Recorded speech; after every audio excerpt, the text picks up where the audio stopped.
My husband Timothy got sick and had to be hospitalized. Our granddaughter Tiffany approached Timothy with a gentle smile and took something out of the bag she was holding. "Grandpa, get well soon." It was a craft Tiffany had made. Timothy received it with a surprised look, and the next moment he tore it up as if he had realized something. "Wait! What are you doing, Timothy? Don't trample on Tiffany's feelings." But Timothy's eyes were cold.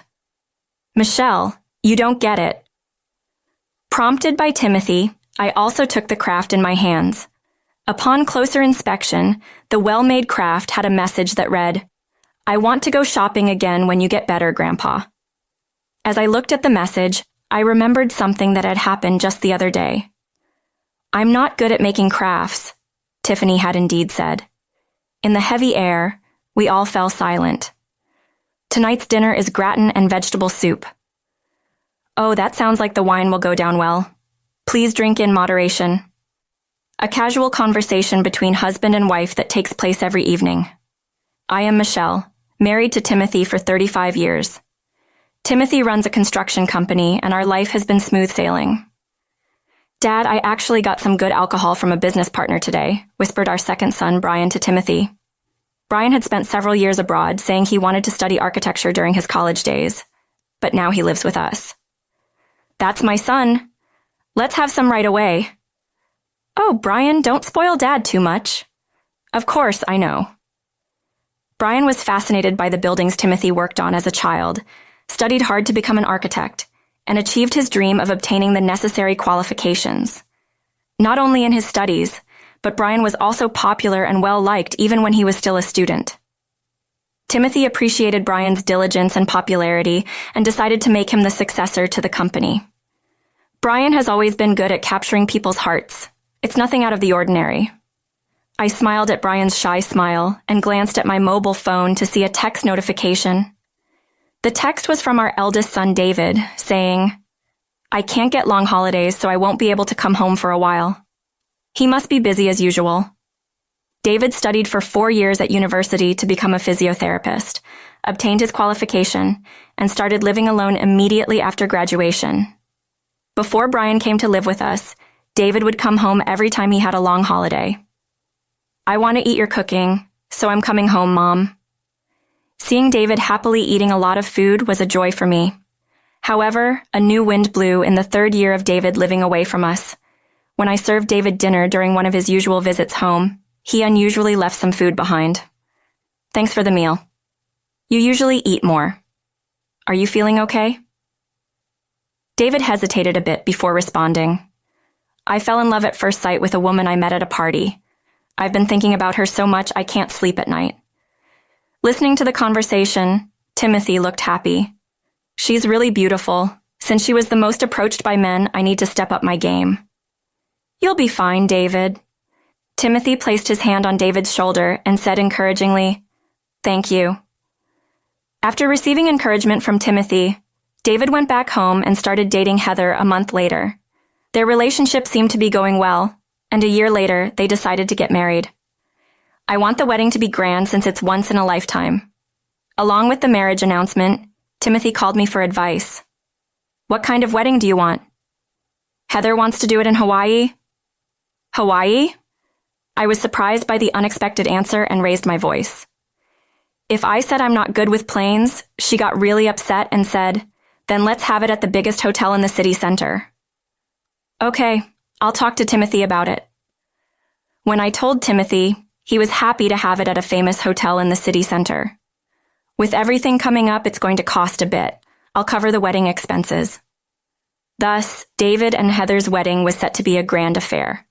Right before the wedding, when I first met Heather, she was indeed incredibly beautiful, and her constant smile was memorable. "It's nice to meet you. Thank you for covering the wedding expenses." Heather greeted us like that. "I'm happy to see you guys looking so happy together. Please take good care of David." "Yes." Seeing Heather respond so brightly, I thought we should build a good relationship.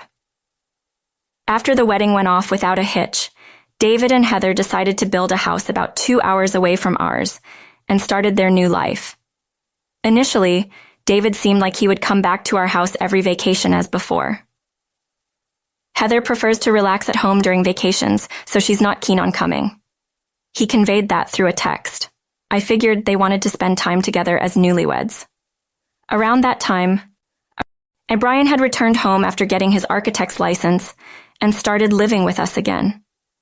A year later, when David and Heather had a daughter, they visited our house for the first time. She looks like Heather and is so cute. David and Heather introduced their daughter Tiffany with gentle smiles. Work keeps us busy. It's reassuring to have you guys nearby. We'll help as much as we can, so don't hesitate to ask if you're in trouble. Brian also nodded in agreement with our words. Thank you.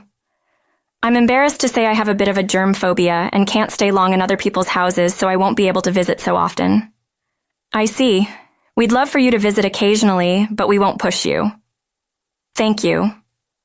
After that, as Heather declared, she never showed her face at our house again. But David started calling us often instead. Mom, I need your help. We always welcomed David, who started conversations like this as if it were a catchphrase. We didn't interfere with their parenting, but we understood that David and Heather were busy, and spending time with Tiffany became our joy. Time flew by, and before we knew it, Tiffany was 9 years old and had grown close to us. On a day when we took Tiffany shopping in place of the busy David and Heather at the mall, Tiffany's eyes sparkled with interest in various things. Grandpa, what's that? Looking at a vendor selling balloons with a friendly smile, Tiffany asked curiously. That's called a balloon. It has air inside, and if you don't hold it tightly, it will fly away into the sky. Saying so, Timothy bought a balloon and handed it to Tiffany. Wow, it's so light. Tiffany danced around happily, laughing. Amazing, right? Grandpa, thank you. After that, Timothy kept buying things that caught Tiffany's interest. A few days after a delighted Tiffany went home, we received another call from David. I might be late again today. David sounded apologetic, but we told him not to worry as we had already found several places where Tiffany could play. This park is spacious, so you can play a lot here. When Tiffany came to our house, we all went to the park, and Brian proudly spread his arms wide. Yay! I want to ride the swing. All right, let's have a swing contest. Brian doted on Tiffany, playing with her to his heart's content as if she were his own daughter. Tiffany enjoyed running around, so it seemed she could have a lot of fun even at the park. On such a day when we were spending time with Tiffany every week, Timothy unusually started coughing nonstop from the morning and seemed to be in pain. Timothy, are you okay? Yeah, it must be the dry air. Timothy tried to brush it off as nothing, but no matter how much water he drank or how many candies he sucked on, the coughing didn't subside. Dad, I'll take you to the hospital. I'm fine. Despite Timothy's bravado, his cough only got worse. Finally, he collapsed, coughing violently and spitting out blood. Timothy! Dad! Brian immediately rushed to Timothy, desperately calling out to him, but Timothy seemed unconscious and did not respond. Panicking, I called an ambulance, and Timothy was taken to the hospital with Brian and I following behind. Upon arrival at the hospital and after receiving immediate treatment, fortunately, Timothy was not diagnosed with a serious illness and was told he could be discharged in a few days. However, Timothy needed to rest for a while. I went back home once to gather the necessities for his hospital stay and also informed David about it. Don't push yourself too hard. Tearing up, I held Timothy's hand. Yeah, I'll be careful. You'll get better soon, Dad. Relieved that Timothy could respond properly, we decided to return home. A few days later, Tiffany came to visit with David. Dad, are you okay? Yeah, you must be busy. Thanks for coming all the way down here. I'm relieved to see you're doing better than I thought. While David and Timothy spoke in a calm atmosphere, Tiffany unusually remained silent. Tiffany, say hello to Grandpa. Usually, Tiffany would greet us with a flower-like smile the moment she saw us, but even when prompted by David, she wore a stern expression. Thinking that Tiffany might be nervous because it was her first time in a hospital, I cheerfully said to her, Tiffany, you're wearing a lovely dress today. Tiffany was wearing a dress I had given her as a Christmas present. Thank you. Seemingly distracted by the compliment on her dress, her stern expression finally faded.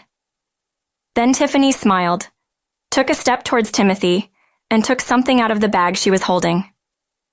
Grandpa, get well soon. It was a craft Tiffany had made. Timothy received it with a surprised look, and the next moment, he tore it up as if he had realized something. What? Wait, Timothy, what are you doing? Don't trample on Tiffany's feelings. However, Timothy's eyes were cold. Michelle, don't you get it? Prompted by Timothy, and I also took the craft in my hands. Upon closer inspection, the well-made craft had a message that read, I want to go shopping again when you get better, Grandpa. It wasn't made by Tiffany. In the chilly and heavy air, we all fell silent. While looking at the handwriting on the message, I remembered something that had happened just the other day. On a day reported by the news to have record-breaking cold weather, David called as usual. Sorry, Tiffany's come down with a fever, and neither Heather nor I can come back right away. That's tough. I'll come pick her up right away. Tiffany, who had caught a cold, was left in our care and had been bedridden for a while. Get well soon. While taking care of her meals and clothing, I spent my free time making crafts for kids. Gradually, Tiffany, who had been semi-conscious, began to recover. Grandma? Tiffany, finally able to speak, blinked a few times and then looked at the craft I had made. What's that? This is a craft I made hoping you'd get better from your illness. That's amazing. I'm not good at making crafts. Oh, is that so? Let's do it together when you're feeling better. Yeah, Grandma, thank you. Tiffany had indeed said that. Not much time had passed since that day, and it was only last week that she had recovered enough to move around. Even if she had learned to make it by researching, the craft in front of us now was far better made than the one I had created. Not only that, but while the handwriting on the message resembled it, it was subtly different from the letters I received from Tiffany. Tiffany, it's okay. You can tell me who prepared this. In response to Timothy's question, Tiffany only bit her lip and shook her head. Tiffany. As Tiffany remained silent no matter how much we asked, Timothy sighed lightly and turned to David. David, all the receipts for the things I've bought Tiffany are kept at home. What? What's wrong all of a sudden? David, still clueless, looked at Timothy with a puzzled expression. Check the house for the items on the receipts when you get back. If they're not there, check the security cameras. What? In fact, we had been feeling something was off with Tiffany for a few months. Usually keen on new discoveries and always playing wholeheartedly at the park, her behavior gradually changed. On a pleasantly sunny day, when we planned to take Tiffany to the park as usual, Grandpa, Tiffany said, "The park is boring." We were surprised because Tiffany had never been reluctant to go to the park before. Tiffany, are you feeling unwell? I asked. No, I just want a new toy. What about the play kitchen we got you last time? I inquired. That's not fun anymore. Tiffany, who had never been whiny or demanding before, made us think something was really up. I see. Maybe Tiffany has outgrown it, or it's not suitable for her age. Initially, Timothy, facing Tiffany's first act of whimsy, indulgently bought her a new toy. However, Tiffany started to complain more frequently after that. Grandpa, I already finished that game you got me last time. Really? But it's only been a week. I think you might be playing too many games. We usually didn't comment on David's parenting style, but this made us question it. Did you enjoy the game that much? Yes. All right then, Tiffany. Pick whatever you want next. Timothy, indulgent with Tiffany, bought her a new game. Even then, however, the games Tiffany chose were often not age-appropriate, or were limited edition and highly valued. Tiffany, how is the game from last time? Timothy asked with a stern face. Tiffany slowly shook her head. What's wrong? This isn't like you. Tiffany, I want that one next. Ignoring Timothy's words, Tiffany made another request. Was it fun? You must have felt something. Tiffany remained silent, just nodding slightly. If you can't share your thoughts, I won't buy a new game. It was fun, Tiffany seemingly panicked, finally responded, making even Timothy sigh. Can you promise Grandpa not to play games too much? Yes, I promise. While Timothy continued to buy Tiffany new games, he grew suspicious of her behavior and kept the receipts. Even as Tiffany requested more games, toys, and clothes, she rarely shared her thoughts on them. Timothy, not wanting to see Tiffany sad but also not wanting to spoil her, gradually reduced the frequency of his purchases. Afterwards, I handed David a stack of receipts, leading to an unexpectedly shocking revelation. Dad, Mom, I've never seen any of these items. On the day Timothy was discharged from the hospital safely, David and Tiffany came to our house and said that, "I knew it, but that's not all." David turned to Tiffany and fell silent. Tiffany said, "Want to play with me?"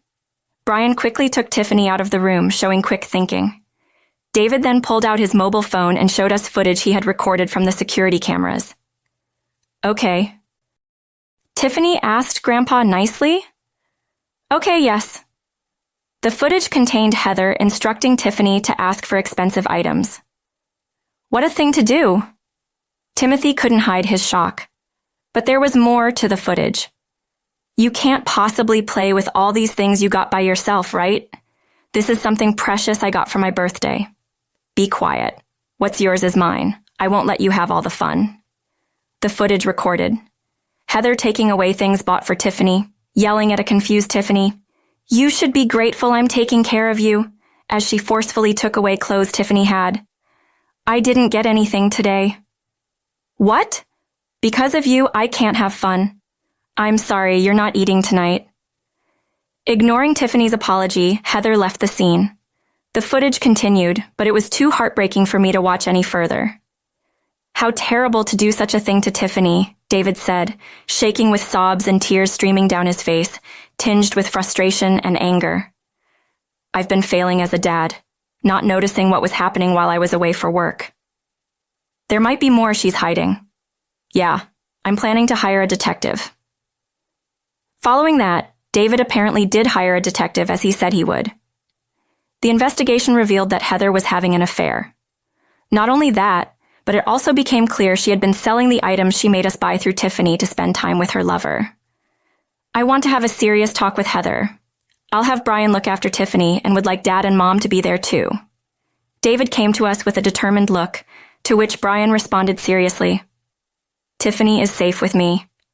Of course, we have a lot we want to say to Heather as well. Thank you." Later, David entrusted Tiffany to Brian and brought Heather to us. "I have work tomorrow, so please make it quick." Heather was defiant and cold as David broached the main topic. "Heather, you've been hiding something, haven't you?" "What are you talking about?" Crossing her arms, Heather raised her eyebrows. "Everyone knows you've been cheating." "Heather, when did I ever cheat?" Heather pretended to be ignorant, so David presented her with the surveillance footage and photos obtained from the detective's investigation. "Here's the proof." When confronted with the evidence, Heather showed a moment of disturbance. "You're doubting me?" In this day and age, such things can be fabricated. Heather's desperate excuse was met with David lining up evidence after evidence. "I don't have the time to fabricate this much evidence, just admit it already." The evidence piled up on the table was overwhelming. Glaring at the evidence resentfully, Heather finally opened her mouth. "I thought marrying the son of a big construction company would let me live in luxury." Heather finally spilled her true feelings. "But once we got married, I was told Brian was going to be the successor. I told you from the beginning I wasn't going into construction, so you can't blame me for your assumptions." "That's not all. I was hoping to live with you in your parents' home in a prime location, but because of Brian, I couldn't." Heather had been planning to move in with us upon marrying David, especially since Brian was abroad at the time. I had my sights set on it. Hearing Heather mutter this left us speechless with disbelief. Dad, Mom, and Brian have supported my dreams, allowing me to leave my parents' house and do as I please. "You don't make enough money." Glaring at David, Heather raised her voice. "I couldn't stand Tiffany getting more allowance and toys than me." She had been taking the allowance we gave Tiffany and selling the toys for money to spend with her lover. I thought I'd live a carefree life, but I've been made to feel so miserable, and my dissatisfaction exploded. Heather spoke as if David was to blame, prompting him to sigh deeply. You spend too much. We could live comfortably without the wasteful spending. I can't forgive having to have our wedding in such a desolate place when I wanted it in Hawaii. Desolate? It's the biggest wedding venue in the States. It was clear from her words that Heather had been after David's money from the start. Timothy frowned deeply, holding his head in his hands. I couldn't stand it any longer. The toys for Tiffany have also decreased recently. It's clear they weren't for Tiffany's sake. I wasn't foolish enough to keep buying them. Timothy clenched his fists tightly, struggling to contain his anger at Heather for exploiting their child for luxury. I had no choice but to pretend Tiffany made them to please Timothy, but that backfired. Don't joke around. Dad isn't here to provide money for you. David stood up, anger evident in his demeanor as he faced Heather. What you did is purely selfish. Heather appeared frightened by David's rare outburst. I can't take it anymore. I'm going to divorce you. Seeing David's intensity, I instinctively spoke up, realizing things were getting out of hand. What Heather did is inexcusable. Exactly. Although I understand how you feel, David, I urged him to sit down before continuing. Even if Heather's ties with us are cut, she is still Tiffany's mom. I spoke to Heather in a lecturing tone. Despite being scolded and having things taken from her, Tiffany never mentioned Heather's name. It must have been hard. Heather seemed to take my words to heart, as if waking up from a trance after hearing David's shouting. Think about Tiffany's feelings. Yes, I imagine Tiffany must have felt lonely seeing Heather preoccupied with her own interests. Heather's strong demands and Tiffany's desperation for acknowledgement might have led to the escalation of her behavior. I chose not to express this directly, hoping Heather would come to realize it on her own. However, seeing Heather's sincere reaction made me decide to share something I had been hesitant to say. Also, Heather, and you too, David, there's something I want to tell you both. What is it about? The craft. I knew right away it wasn't Tiffany's work. I wouldn't have known. I'm sorry, scratching his head, David apologized. In fact, we often received letters from Tiffany. I spread out the letters from Tiffany we had collected on the table. When I grow up, I want to marry Grandpa. One of the letters caught my eye. I want to ride a balloon and play in the sky. Tiffany's letters conveyed her loneliness due to her parents' frequent absence. Tiffany, I'm sorry. I got too caught up in work. I'm truly sorry.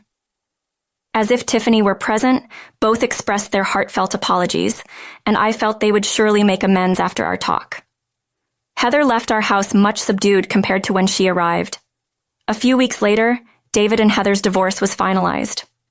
However, we didn't seek any settlement from Heather, stipulating only that she be a good mom to Tiffany. Heather complained about the low salary, but it seems she finally found a job. A month after separating from Heather, David shared this news. Heather had quit her previous job post-divorce, having not worked properly since the marriage. Heather had been repeatedly rejected in interviews. Well, if she's feeling the difficulty of working, that's good to hear. David's sentiment reflected his own journey to achieve his dreams, warming my heart. I want to make more time to talk with Tiffany. Things will get tougher from here, so why not move closer to our home? Yeah, I'll do that. David quickly found a place near our home and moved in. After the move, we received a letter from Heather. I struggle to learn my job and get scolded every day, but I won't give up on being a good mom. She's having a tough time. That's what being an adult is all about. Timothy's words conveyed support and expectations for Heather. Once I save up, I want to buy toys for Tiffany. The letter ended with Heather's firm resolve. I hope she works hard and has a change of heart. With my words, Timothy nodded firmly. Since the move, Tiffany has been visiting our home more often. The reduced travel time made it easier for us to support David and Tiffany, who appeared to have a more stable life. However, Tiffany sometimes looked lonely, which worried me. It's inevitable, but Tiffany must be feeling the absence of her mom. While watching Tiffany play with Timothy and Brian, I shared my thoughts with David. Yeah, she sometimes talks about mom in her sleep. Honestly, I feel guilty. We'll continue to support you, so just let us know what you need. David smiled. Mom, thank you. Please stay healthy. Though unspoken, I hoped that one day a reformed Heather would come to visit.